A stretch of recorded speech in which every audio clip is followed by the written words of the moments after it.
Salut à tous, exceptionnellement Florian Sermez me passe le relais de replay de l'émission pour laquelle vous allez pouvoir suivre l'actualité du National 2 avec évidemment les rubriques, vous avez l'habitude, le top arrêt, le top but, l'actualité sur les réseaux sociaux avec la toile sans flamme et bien évidemment le point sur le classement, les images fortes de National 2 avec le tableau d'affichage et bien sûr on va se faire plaisir pour commencer avec le top but de cette 20e journée.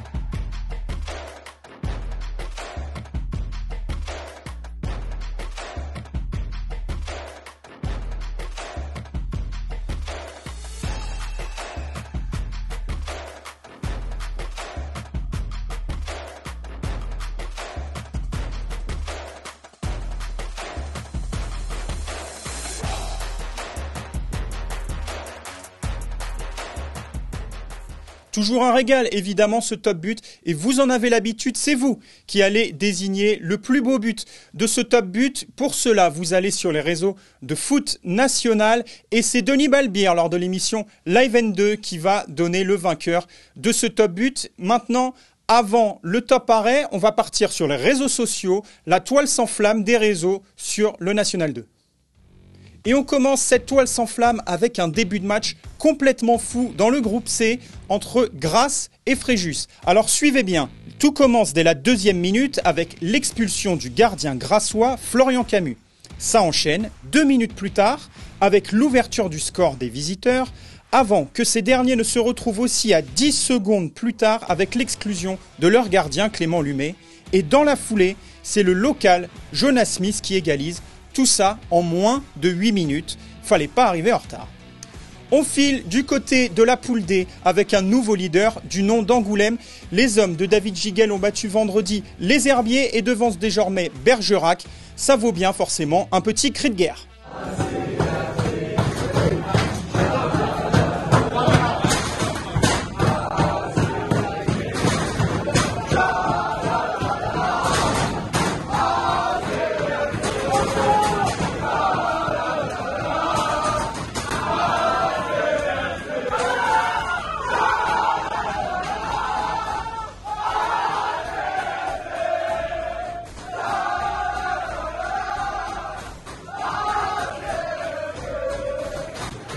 Sur les hauteurs, la CFC a dû croiser le Blois Foot 41 dans la poule 1, vainqueur de la réserve de Lorient grâce à un but de Nego Ekofo. Alors oui, Houston, c'est terminé et bien terminé. Blois s'offre une victoire de prestige et met la pagaille dans la course au podium. La pagaille, elle était aussi présente dans le vestiaire de Saint-Priest grâce à son succès important face à Louan-Cuiseaux.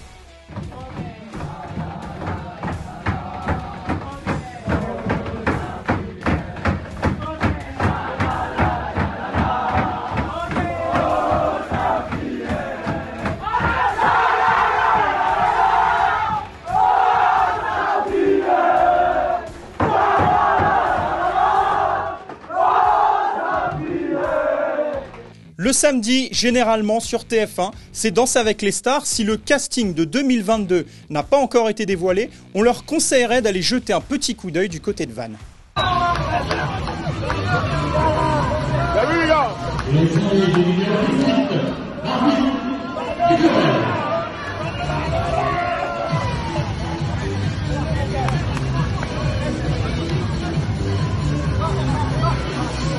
Promis, la prochaine fois, on pensera à inviter un joueur vannetais pour qu'il nous fasse la démonstration de ses pas de danse. En attendant, on passe au top arrêt pour se faire plaisir avec le meilleur des gardiens de National 2.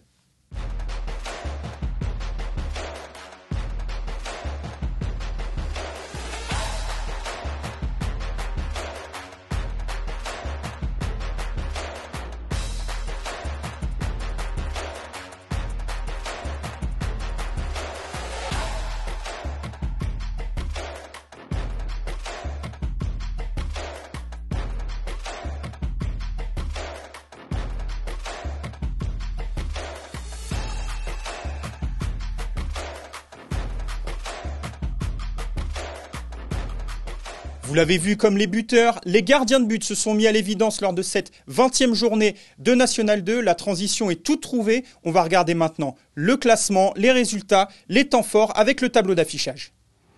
Le tableau d'affichage, c'est l'occasion de faire le point groupe par groupe sur le classement, les résultats, les temps forts. Et on va commencer avec le groupe A et la belle victoire de Versailles 3-0 sur le terrain de Châteaubriand.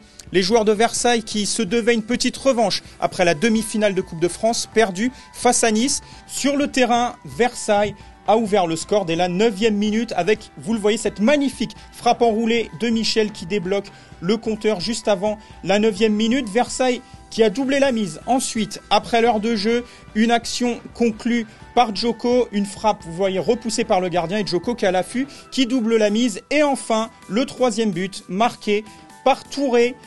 Un bon centre et une tête repoussée par le gardien et en deux temps le buteur qui marque pour Versailles.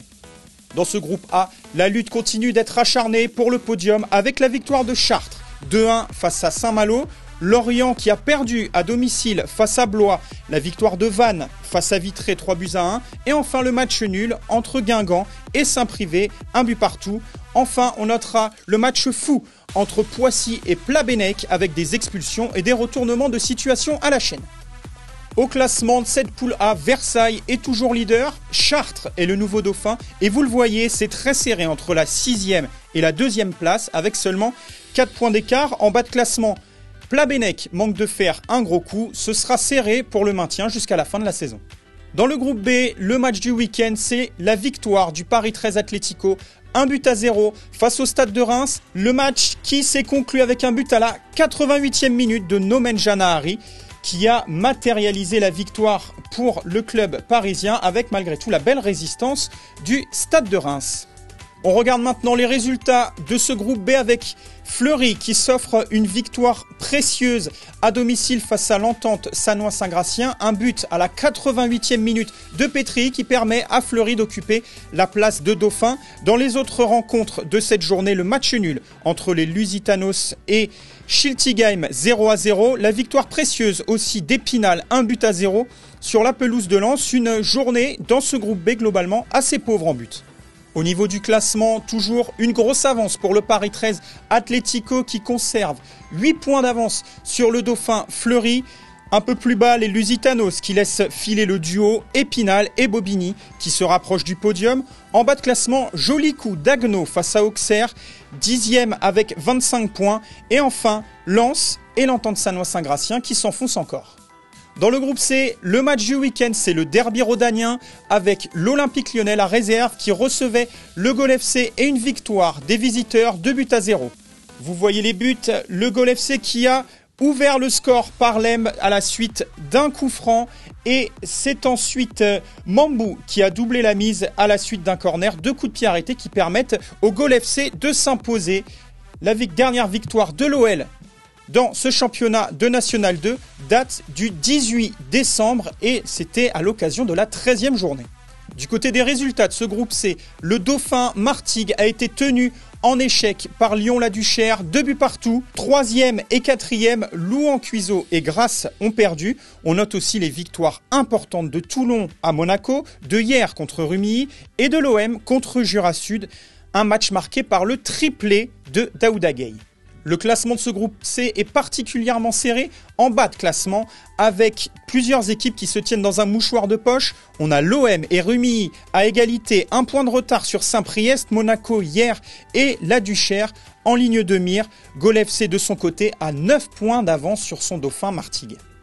Dans le groupe D, le match du week-end, c'est la victoire d'Angoulême, 1-0 face aux Herbiers qui permet à Angoulême de devenir le nouveau leader de ce groupe D de National 2. Sur le terrain, la partie a basculé à la 76e minute avec un magnifique coup franc de Diakité qui a été expulsé dans le temps additionnel alors que les Herbiers ont également eu un carton rouge juste avant l'heure de jeu. Du côté des résultats de Ligue 2, plusieurs contre-performances dans le haut de tableau avec Bergerac, notamment qui n'a pu faire mieux qu'un triste 0-0 sur la pelouse de Mont-de-Marsan. Béziers qui s'est incliné à domicile contre Bourges. Moulins qui a aussi perdu à la maison contre le Puy. Et le Canet qui a été battu à domicile face à Montpellier. Enfin à noter un match complètement fou entre Colomiers et Andrézieux. La rencontre s'est soldée par un match nul, 3 buts partout.